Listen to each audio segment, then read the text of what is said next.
Simetría compleja, círculos, esferas, espirales, líneas paralelas y ángulos áureos. El mundo está lleno de relaciones armónicas, incluso en las plantas. Según los antiguos griegos, el mundo es hermoso por su vegetación y la geometría perfecta de las plantas. Sin embargo, ahora sabemos que la perfección no es de este mundo. Si la belleza de las plantas nos atrae, quizás sea porque vemos en ellas formas que ya hemos encontrado o imaginado en nuestro interior. Formas geométricas casi perfectas y abstractas que siguen reglas absolutas desde siempre.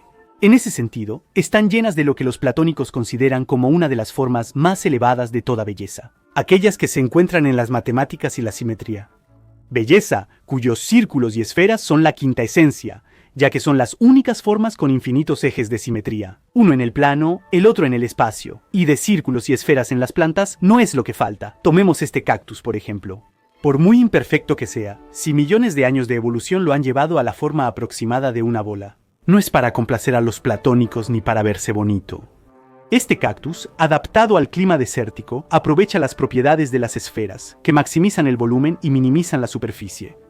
Mínima transpiración, máximo almacenamiento de agua. Esa forma es la más eficiente para ser lo más grande posible, teniendo el menor contacto con su entorno. En estos cactus, las pequeñas estrías que parten de la esfera permiten dilatarse y contraerse según el agua almacenada sin dañar la epidermis.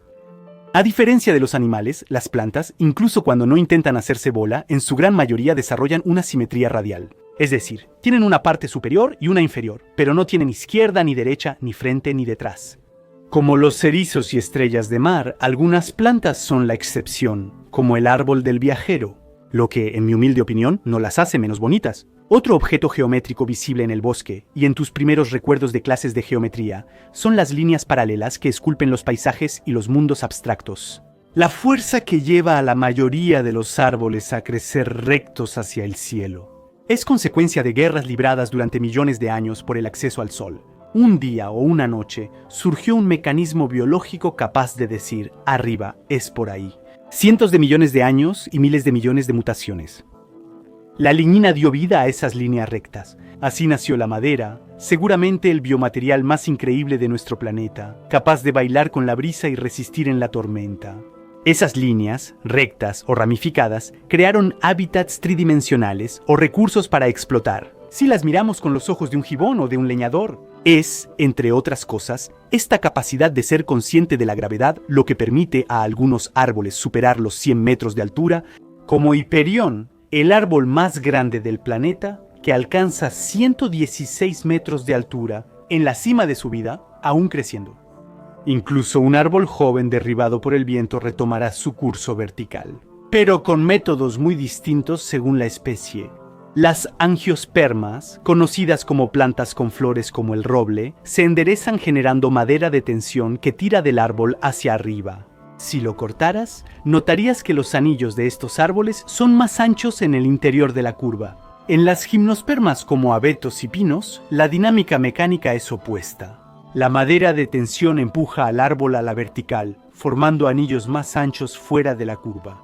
Dos mecanismos opuestos para un resultado y una búsqueda casi idénticos, dos evoluciones paralelas. Como las nervaduras de ciertas hojas que parecen haber sido alineadas para dejar circular la savia.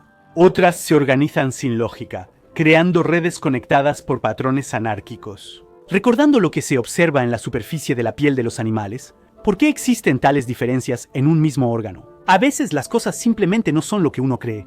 En las plantas con flores que mencioné antes hay dos grupos principales, dicotiledóneas y monocotiledóneas. En el primer grupo, como robles y arces, las hojas se unen a las ramas por un tallo en el que la savia fluye por nervaduras paralelas antes de ramificarse. Paréntesis. Los botánicos dicen que pequeño tallo y el resto de la hoja no son términos científicos aceptados. Llaman peciolo al tallo y limbo al panel solar aplanado. En monocotiledóneas, como juncos o maíz. No hay tallo ni peciolo, solo un limbo largo con nervaduras paralelas unido directo al tallo.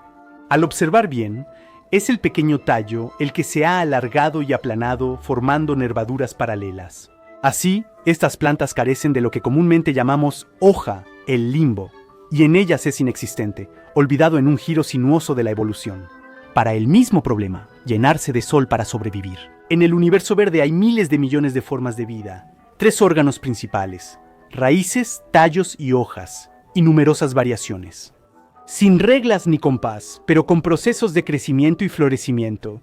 Aciertos, errores productivos y un juego sutil bajo restricciones físicas. Aquí hay una piña, una extraña espiral en la que se esconde el número áureo, el número estrella de las matemáticas. Para hallar el número áureo, debemos seguir la secuencia de Fibonacci. 1 más 2 es igual a 3, 2 más 3 es igual a 5, 3 más 5 es igual a 8, 5 más 8 es igual a 13, 8 más 13 es igual a 21, 13 más 21 es igual a 34, y así sucesivamente. ¿Qué relación hay entre esta secuencia y el número áureo? La relación entre dos números consecutivos de esta secuencia tiende rápidamente a él. El número áureo, conocido como Phi, representa proporción. Para hallarlo, toma 2 partes de la secuencia, una pequeña, A, y una grande, B.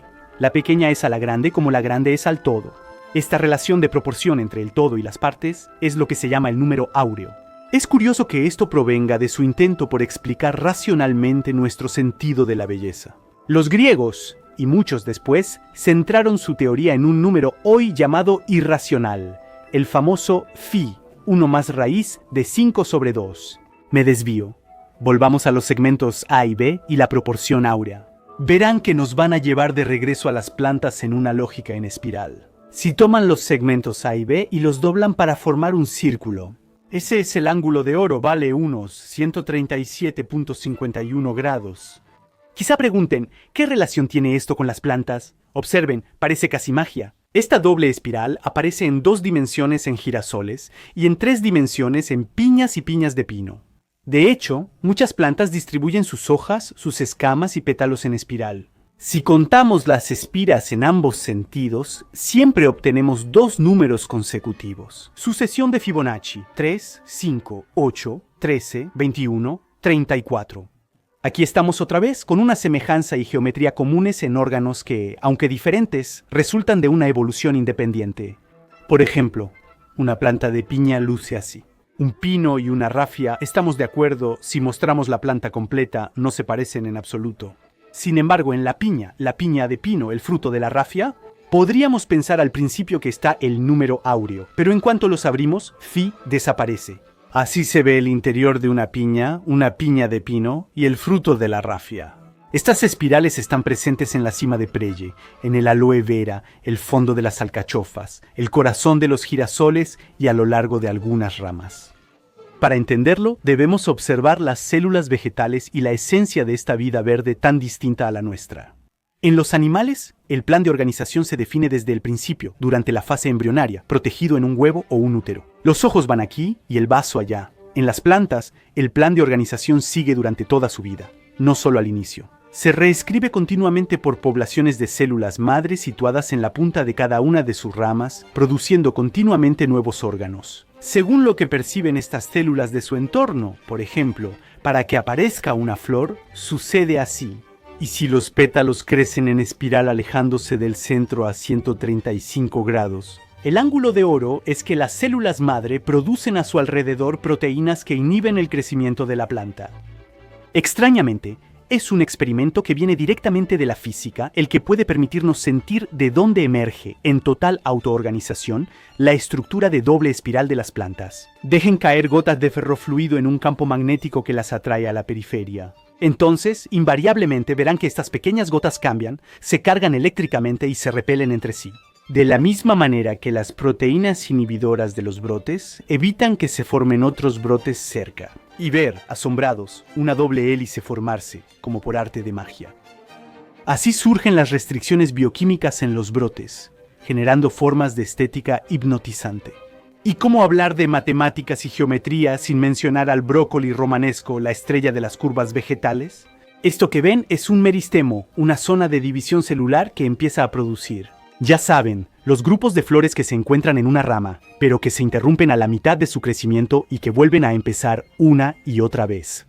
Y terminan aquí dando esta forma fractal que reproduce incansablemente, a diferentes escalas, las mismas estructuras en espiral. ¿Se puede comer? Detrás de la sorprendente geometría de las plantas, con líneas y espirales, existen mecanismos de gran complejidad. Todos tienen en común ese pequeño algo extra que poseen las bellezas imperfectas. Las configuraciones esféricas que toman estos cactus son, en cierto sentido, tan imperfectas como la forma de nuestro planeta, que, recordemos, es como una naranja, achatada en los polos y bastante irregular en la superficie. Aunque las fuerzas físicas que actúan en el universo intentan acercarnos a ella, la perfección no es de este mundo. Y definitivamente, eso es una muy buena noticia.